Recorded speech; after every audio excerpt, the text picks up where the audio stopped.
The neighborhood of Meadowridge was built to look perfect from the sky.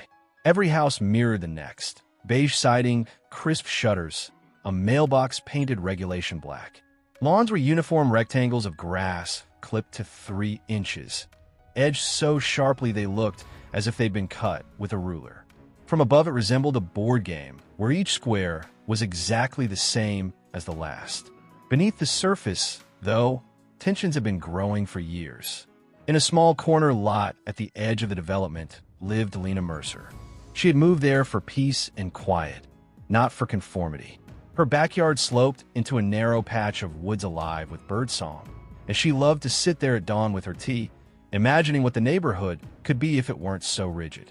The HOA bylaws forbade unauthorized landscaping and unapproved decorative flora, but she'd grown weary of beige monotony. When spring arrived, she ordered packets of native wildflower seeds, shrubs, and small pollinator-friendly plants. At first it was subtle, a curved bed of coneflowers by the mailbox, a row of lavender under her windows. But by June, her front yard was a riot of color: milkweed, bee balm, black-eyed Susan swaying in the breeze. Butterflies floated over the blossoms, and bees hummed like a living current. Neighbors slowed their cars to look, whispering with curiosity. The HOA president, however, noticed too. Marjorie Kane, known privately among residents as Karen-in-Chief, was famous for her clipped bob haircut, clipboard, and habit of issuing violation notices for the smallest infractions. She prided herself on maintaining property values and preserving uniformity. Lena's garden was a thorn in her side. Within days, a printed letter arrived in Lena's mailbox citing non-compliant landscaping and ordering removal. Lena didn't respond. Instead, she quietly documented everything: the letter, the bylaws, the lack of any explicit ban on pollinator gardens. She took photos and saved emails. She had no intention of rolling over, but she knew to move slowly. Over the next week, new letters escalated in tone. Fines were threatened. Neighbors began to whisper on their porches. Some admired the garden and resented Marjorie's heavy hand. Others feared being targeted themselves. Lena kept tending her flowers at dusk, methodical and calm, while Marjorie drove past in her SUV, slowing each time like a patrol car on stakeout. By midsummer, the tension felt electric. Lena sensed that something was about to break. She began setting up a small camera near her front window, its lens hidden among the geraniums. If the HOA tried anything more aggressive, she would have proof. As fireflies flickered in the warm air and the scent of lavender drifted across the lawn, the stage was set. A simple garden had become a spark in dry grass, and the neighborhood was about to find out how quickly a single act of nonconformity could grow into a full-blown war. By late summer, the garden had transformed from a modest experiment into a full ecosystem. Goldfinches darted between seed heads, bees traced lazy loops from flower to flower, and even small rabbits ventured from the woods to nibble at the edges. To Lena, it was more than landscaping. It was life returning to a sterile development. But to Marjorie Kane, it looked like a mutiny. The violation letters turned into formal notices. Each one cited a different clause in the HOA handbook, even obscure sections no one had ever read. Excessive height of flora, unapproved perimeter alteration, potential allergen risk to residents. They came printed on heavy paper, sealed in bright envelopes as if they were summonses. The fines climbed into the hundreds. What Marjorie didn't realize was that Lena had already begun to push back in the shadows. Using a pseudonym, she posted a detailed account of her ordeal on a popular neighborhood forum. Photos of the flowers, copies of the letters, and a calm explanation of the bylaws, showing she was not in violation. Her post spread quickly, picked up by larger community pages about HOAs and overzealous neighbors. Comments poured in from strangers who had lived similar stories, sharing advice and outrage. Within days, the thread had thousands of views. People loved a good HOA gone mad saga, and Lena's photos of her vibrant yard against the backdrop of uniform beige homes made perfect thumbnails. She didn't reveal her name or location, but locals recognized the street. Whisper networks started. Some neighbors quietly slipped her notes of support. Others crossed the street when they saw her tending plants. Marjorie, oblivious to the online storm, doubled down.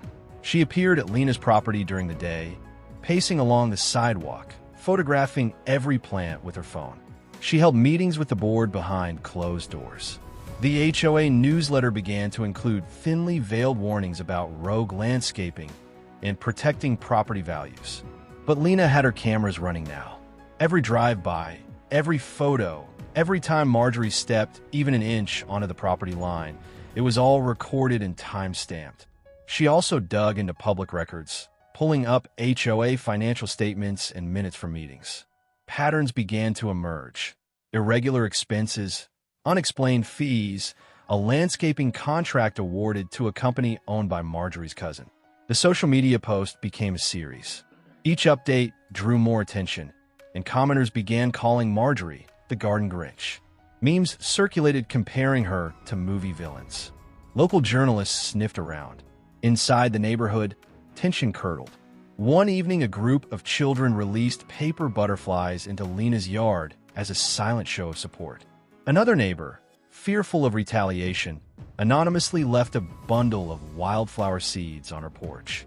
Others, still loyal to Marjorie, started gossiping about property values and eyesores. Cars slowed to take photos as if the garden were an exhibit. The more Marjorie tried to clamp down, the more attention she drew. At the next HOA meeting, normally sparsely attended, the room overflowed with residents. Murmurs rose into open arguments about overreach, favoritism, and fines. Marjorie's face tightened as she tried to restore order, gavel tapping on the table. Lena sat quietly in the back, recording the entire session with her phone tucked discreetly into her bag. By early autumn, the garden glowed with late blooms, a defiant blaze of orange and gold. The online post had grown into a full-blown following. People were speculating about who the mysterious homeowner was, calling the saga Karen versus the garden. Pressure was mounting from both directions. Marjorie wanted the yard gone, and Lena knew she couldn't stay in the shadows forever. One night, as cicadas buzzed and leaves began to curl at their edges, Lena spread her evidence across the kitchen table. Violation letters, financial records, board minutes, and hours of video footage. The pattern was clear. The HOA president wasn't just enforcing rules. She was bending them for personal gain. The plan formed slowly, methodically. It wasn't enough to defend her garden. She would expose the hypocrisy behind the entire operation. She drafted a formal complaint, prepared to go public with her identity, and reached out quietly to a reporter who had covered HOA scandals before. Outside, the garden swayed in the evening breeze like a living army. Each flower head, each seed pod felt like a small act of rebellion, a whisper of support. The neighborhood was about to witness a showdown far bigger than anyone expected. Autumn came early that year. The once uniform lawns of Meadowridge dulled to pale straw while Lena's garden burned like a last bonfire of color. Asters, goldenrod, and late zinnias buzzing with bees. What had begun as a private act of beauty had turned into a public spectacle. By now, the online posts were no longer anonymous. At the urging of her growing audience, Lena revealed her first name and neighborhood. Within hours, the story leapt from community pages to local news. A reporter arrived with a camera crew, capturing slow shots of the garden against the backdrop of beige homes and asking careful questions about the HOA's actions. The broadcast aired on a Friday evening.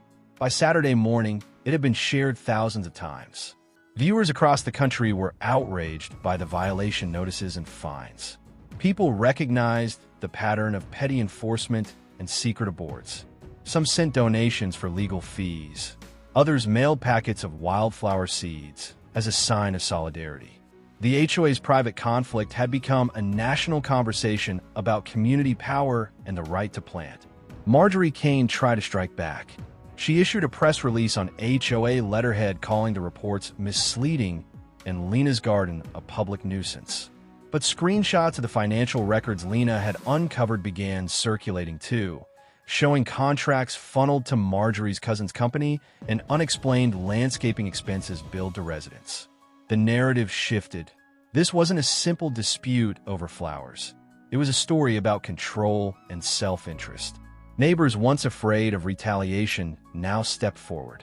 They spoke to the reporter, describing years of heavy-handed fines and secretive decisions. A petition circulated to audit the HOA's finances and call a special election for the board. The tidy order of Meadowridge was crumbling. In the middle of it all, Lena remained methodical. She compiled her documentation into a formal complaint and filed it with the County Housing Commission.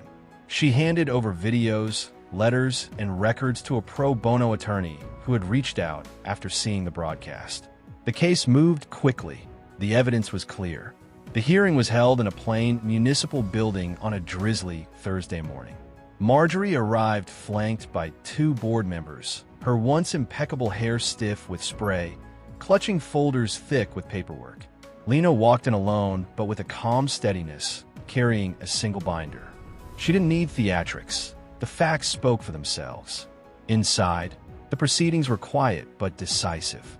Each violation notice was read aloud. Each bylaw was compared against the garden photos. Financial records were displayed on a screen.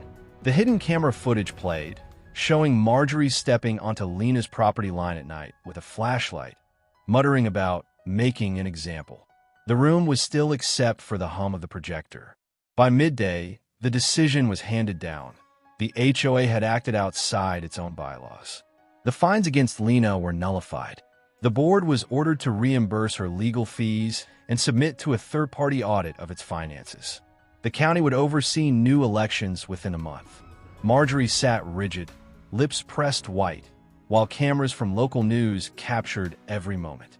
When Lena stepped outside, the drizzle had stopped. A small cluster of neighbors waited, some holding coffee cups, others holding their children's hands. They clapped quietly as she walked past.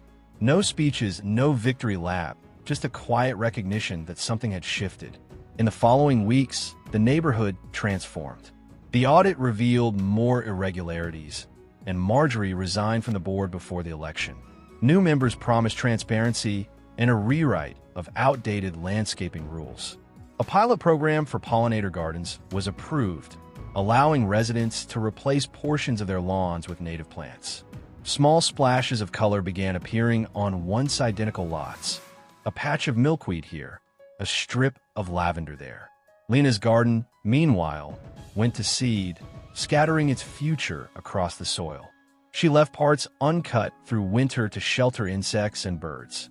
Children walked past on their way to school, pointing at the goldfinches perched on dry stalks. The Karen versus. The garden saga became a reference point for other neighborhoods online, a case study in how one person's quiet persistence could unravel an entire system of petty control.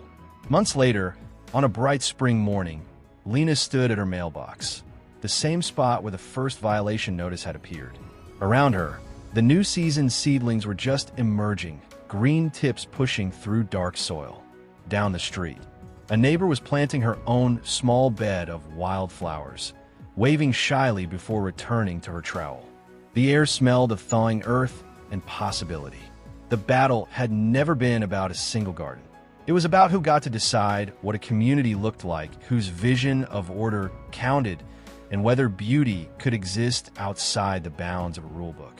Lena had never raised her voice or banged a gavel. She had simply planted, documented, and refused to be intimidated. In the end, that quiet strategy had done what anger could not. As the sun climbed higher, bees began to circle the first blooms. The garden swayed, alive and unbothered, a living reminder of how a seed of resistance, once planted, could grow beyond anyone's control.